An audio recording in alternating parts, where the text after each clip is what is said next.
Okay, well, the talent group was founded in 1994. We were the first talent agency in Pittsburgh. Prior to us, there were just casting directors. And so my co-founder, Stephen Black, and I decided there's no one really to represent actors and models. So we were the first agency, and it caused quite a stir in that we were called the bad boys of Hollywood, coming to town to put these poor old casting directors out of business, which we did not.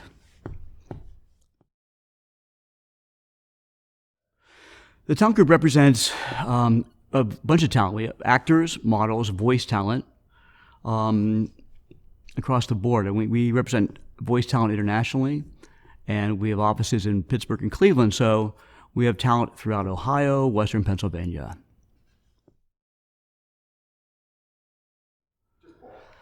I was about as far as the percentage of the actors talent that we represent, I would say 60% are actors. But here's the thing: as far as if you come to us as a model, you want to be a fashion model, we try to pull you into the acting business because there's so much more that we can offer you if you're comfortable in front of the camera.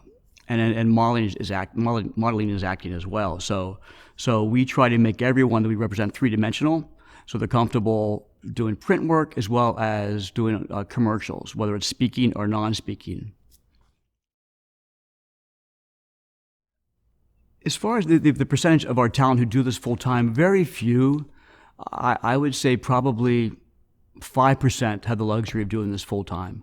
And that's doing everything from print. They're actors, voice talent.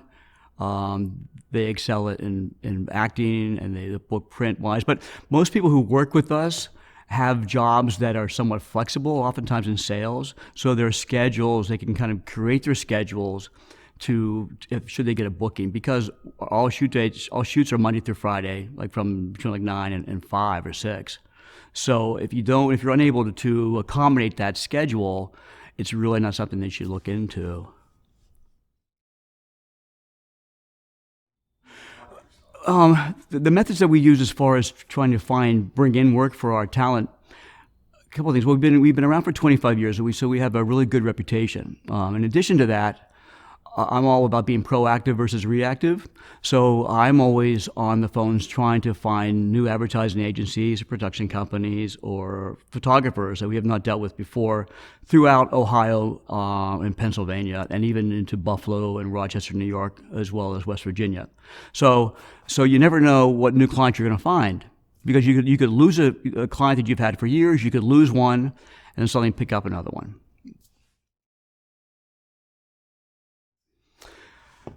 The advantage of being represented by a talent agency is that I think, photographers and producers, it's easier for them if they just call the talent agencies. And in Pittsburgh, there are two, the Talent Group and Doherty. And so they know that, first of all, they're going to be getting good talent, and they don't have to reach out to so many different areas and trying to find talent that are good. And you never know who you're finding on Craigslist. However, if you call a talent agency, you have to you would imagine they're pretty good, or the agency wouldn't waste their time, I would imagine.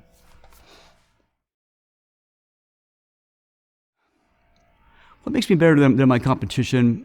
I would just say, and my competition, they're good. I think we just outpace them, and I think it's. I'm from Pittsburgh, but I worked a lot in New York and LA, and I just have a different attitude. And again, it's all, a booker waits for the phone to ring, an agent is on the phone trying to bring in new business. So that's what we do. We require exclusive representation in that there's something called freelancing. In a larger market, you can be listed with several agencies. You're a freelancer. But in Pittsburgh and in Cleveland, we work with signed talent only. So that means you can't, all the work that you do for commercials and print has to go through your agency. And you really want an agent that has your back and knows, as far as compensation, what is fair, what you should be getting for compensation. How does an agency make their money? It's twofold. First of all, we take a 20% commission from a talent, from whatever work they make through us, and that's standard within the industry. We also charge our client a 20% agency service fee. So that covers the auditions we might do, the submissions, and so we make 40% on a job, 20% is from the talent, 20% is from our client. How does an agency find their talent? When you're a new agency, when we were in 1994, we were going to a lot of theater, trying to find actors. We were trying to just create a buzz. But after 25 years, talent find us. But what we are always looking for are ethnic talent. In the 70s, everything was called the Procter & Gamble look, which everyone in the commercials were white, blonde hair, blue eyes. That's changed. So we're always on the lookout for Hispanics, for Indians, for all, for real people who represent our community. As far as how talent approach us is that we have a website wherein there's a tab that you can submit your materials. Because an agency is so busy dealing with clients that they don't have time to take phone calls. So what we request are just simply digitals that were submitted through our website. Then what we do is we go through those and we determine who we think we can get work for, and we reach out to them. Also, every agency usually has an open call. And open call means that anyone who's interested in doing acting or modeling or anything can come to the agency to be met with. For us, it's the first Monday of every month. I think for Doherty or competition, I think it's the first Tuesday of every month. So that's a way of being seen. And you get a background as far as what that agency is all about. Because an agency is a personality. You want to, wherever you go, you want to feel comfortable with the people that are going to represent you. If they, as far as needing photos for an open call, not necessarily, just digitals, because what we do is we take digitals anyway. And I suggest that you don't get professional photographs until you sign with an agency, so you'll find out what they want, what they need for you. So many people spend a lot of money on photos that they don't need. They're not even appropriate for this market. So we know what we're looking for. So it's fine if you don't have any materials that you'll still be considered. So save your money. As far as the percentage of the talent that we accept through open call, I would say it fluctuates, maybe 10%. Because we know what we're looking for, we know what type of work that's out there, and we don't want to get anyone's hopes up for something that we can't follow through on. So we don't want to waste your time, and we don't want to waste our time. As far as whether or not you want to go through the open call procedure again, you never know. Because what could happen is if you go, I wouldn't go the following month, but maybe 6 months, because the agencies, what they're looking for could change. So if I have a lot of blonde hair, 25-year-old blonde hair, blue eyes girls, I'm not really looking for another one. Suddenly they all move, they graduate from college and they go away, so now I'm looking for blonde hair, blue eyed girls. And so 6 months later you show up and there we go. As far as how many models we represent, fashion models, 10%. But the thing is, in Pittsburgh, in these markets, there isn't fashion anymore. There used to be, Macy's used to be Kaufman's. There was Horn's department store. There was Gimbel's. So all that photography was done here in Pittsburgh. That's not the case anymore. So if you're just seeing yourself as a fashion model, opportunities will be few and far between. So that's why I always suggest that you kind of open up the doors and consider doing other things. They may not be as glamorous sounding as being a fashion model, but you want to make money, and that's what you're here for. All talent need professional materials. And so what we suggest is when we sign people, we recommend and make a demand, really. If you're going to, this something you're going to take professionally, then you need professional materials. If you take a job at a bank, you're going to have appropriate clothing. So, and it makes you look professional. So if I submit a lot of people with professional photographs and you have a digital, Well, a client's going to think, well, this person, even though you might be the best in the bunch, they can't be that experienced because I don't have any photographs, so I'm just going to not even consider that person. So I recommend that everyone have a professional photograph. And each agency have photographers that they work with, and so they can make recommendations to you.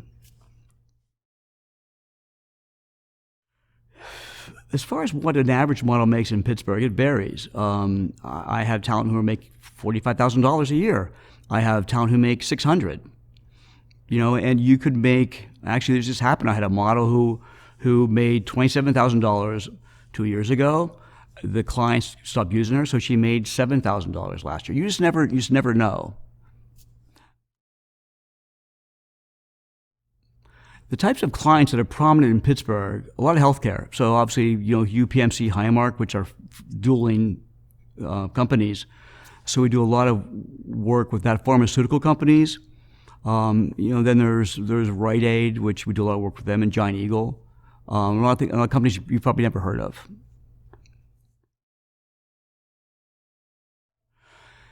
Do models need a portfolio? Gone are the days when I think a portfolio is necessary. And I would shy away from companies that sell portfolios to you because it's not necessary. But again, getting back to the question about photos, professional photos, you need professional photographs. A portfolio is a body of work through your career, not something you shoot all one day. As far as the breakdown between which jobs are video and which are print, that fluctuates. It could be 60-40. Right now, primarily, we're doing a bunch of commercials and industrials, which are training videos. And our print department is down. But conversely, next week, it'd be just the opposite. So it varies. Oh. Usually, as far as the selection process, what we do is, and what agencies do is, after getting the specs from a client, we submit who we think are appropriate. And what happens is that clients will make their choices and send back to you. It's called a short list. So if I submit maybe 20 guys for one role, they might choose. A shortlist might be 3. From those 3 people, they'll choose 1. You just never know what they're looking for. So you have to kind of vary your submission. Gone are the days where you have to be a certain height.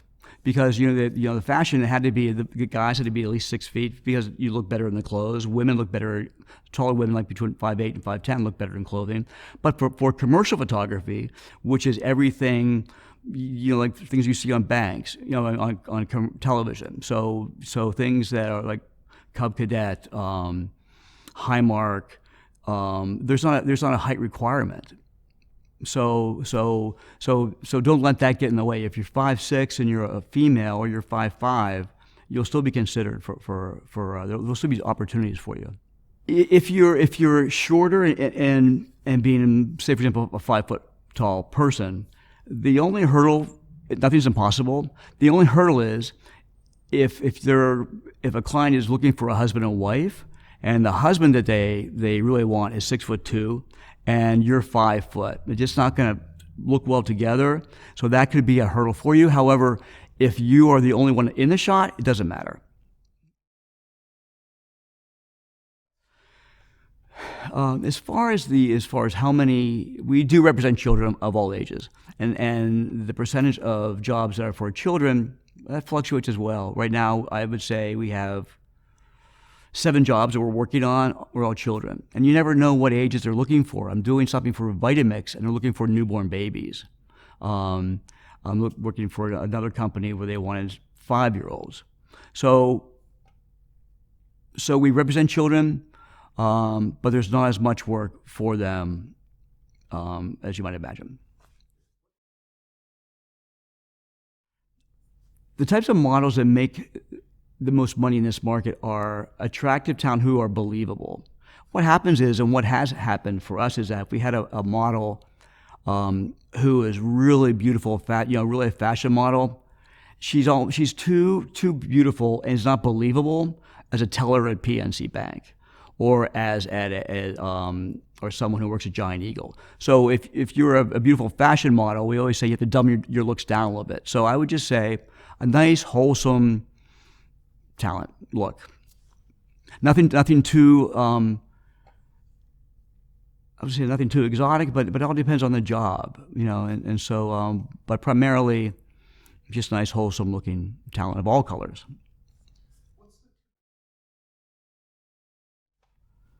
The typical job for a model or an actor is nothing's really typical.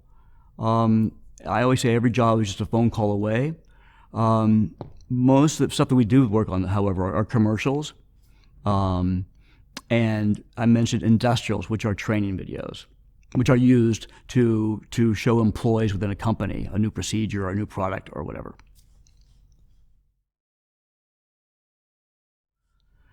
The going rate for a model is, at least for the hourly rate for a model, is $150 per hour. And normally what we ask for is a 2 or 3 hour minimum, which means just for showing up, you get paid $450. Then how we negotiate is, it all depends on what the usage is going to be, whether it's going to be billboards, social media. And in that case, it's almost like a la carte in a cafeteria. So whatever you stack on top of that, we negotiate more money. So the Buddy Mix job I'm working on now, that pays $4,000. So it all depends.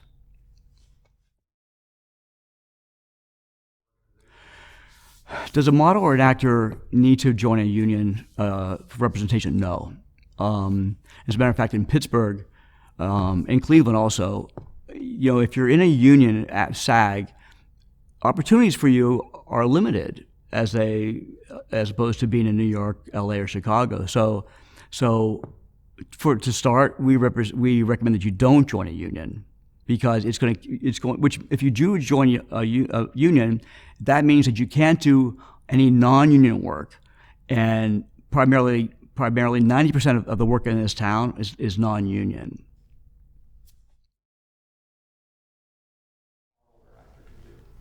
As far as schools or training, you can find that or get referrals or recommendations through your agency, but also you learn by doing.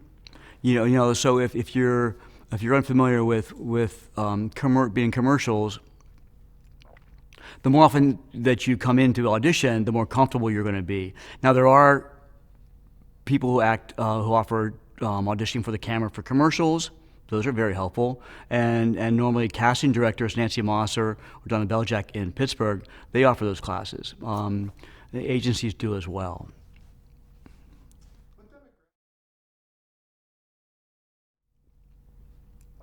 As far as the demographics that I've found that we need, basically it's who has the money. So I would say starting from anywhere between 25 and 75. And it's when we have talent who come to us and they're 17, more often than not, we will say there'll be some work for you, but there'll be more work for your mom right now. So because she's in the age category that most of our clients are trying to target. As far as what we wish we had more as far as demographically is ethnic talent.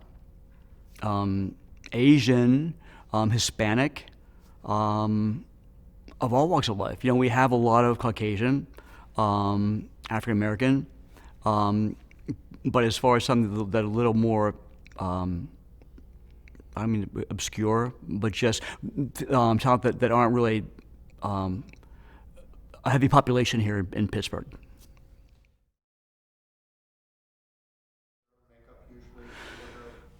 Are models responsible for their own makeup or wardrobe? That varies. Every job is different. Most of the times, yes. Normally, clients don't have the budget to hire a stylist or a makeup artist. So what they'll do is they'll send your agent a list of requests for wardrobe, and we always ask that talent arrive with three or four variations of wardrobe. And also, with their own makeup. Most of the time it's just commercial, natural daylight stuff. Tattoos. If you have a tattoo, dermal blend is really important. There's so many people now who have tattoos everywhere, and so keep that in mind because it shouldn't have to be photoshopped. It's your job to let your agent know that you have a tattoo, and then to cover it when you have a booking or an audition. Do models need printed comp cards? No, gone are those days. But they do need professional photographs. Everything is done digitally. And now with this business, everything is done so fast. The old days, it used to be everyone had a comp card or an actor had a headshot, and an agent would compile all those things that they thought were right for a job, and submit those or FedEx them across the country or across town to the producer. Now it's all done through the website. So save your money on comp cards. Never have I needed one in the past 10 years. The comp card. So save your money.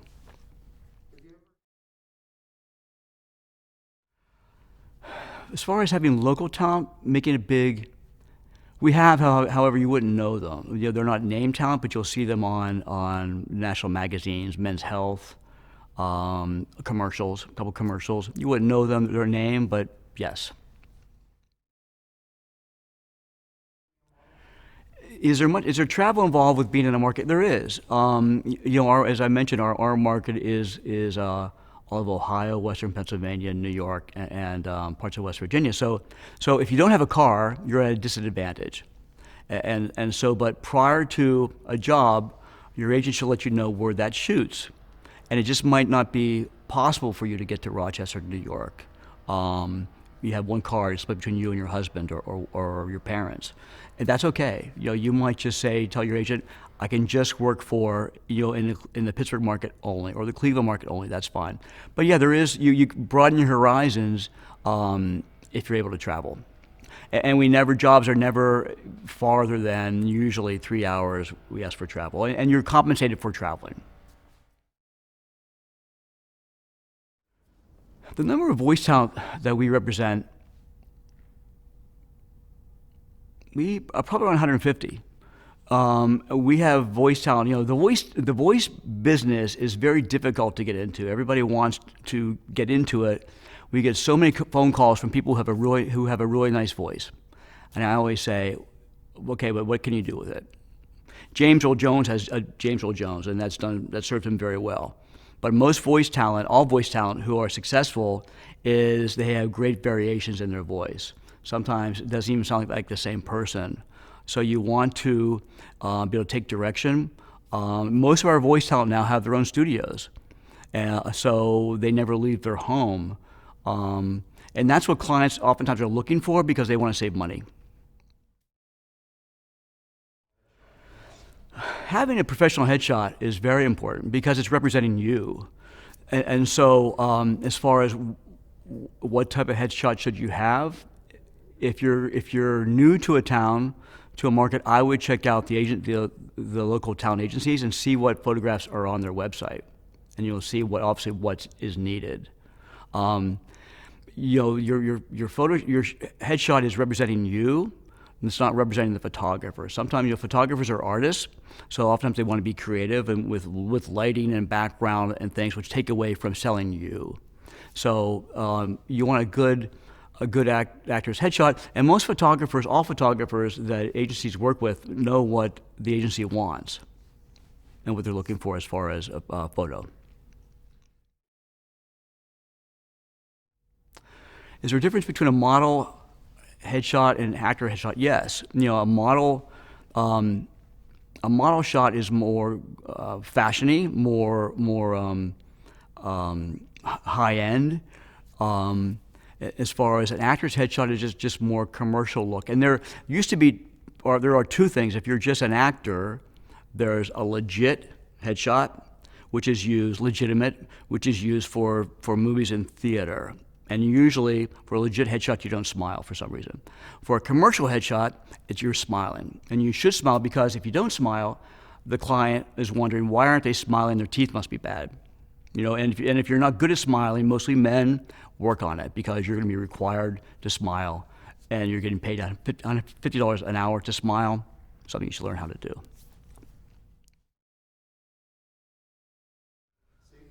As far as are there current trends in headshot photography? No, because in the past 25 years we've had the same look, the same need, and again, it's just selling a photo that just sells the actor, and nothing else. As I mentioned, no mood lighting, no backgrounds, just nice, natural lighting, nice, natural commercial shot.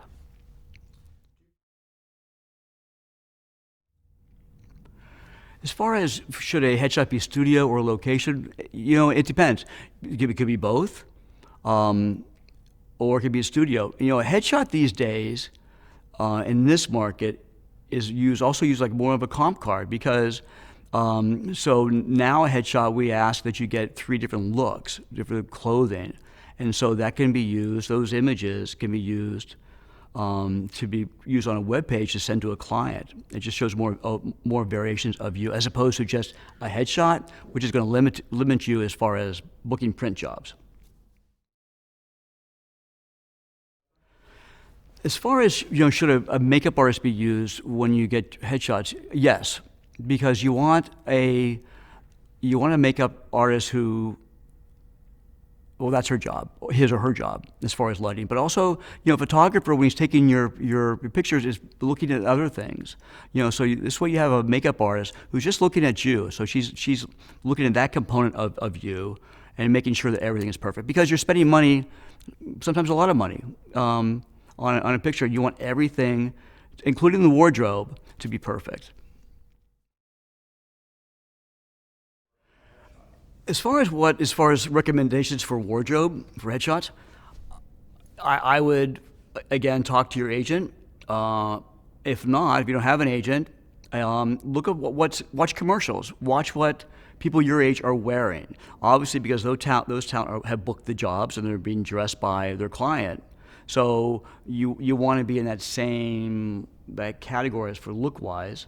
So most of it is just nice, casual look, upscale casual, nothing too dressy, but just watch commercials. Everything is different as per the product. As far as how tight a headshot should be cropped is, if it's too close, it looks like it's a head on a platter. So what we like is it has a little more pulled out, like 3/4 or chest up, which gives a little more sense of the person. We like to have chest up, waist up, and even a full body, because it's important for clients who are going to be receiving your images to see what your body type is. That's important as well.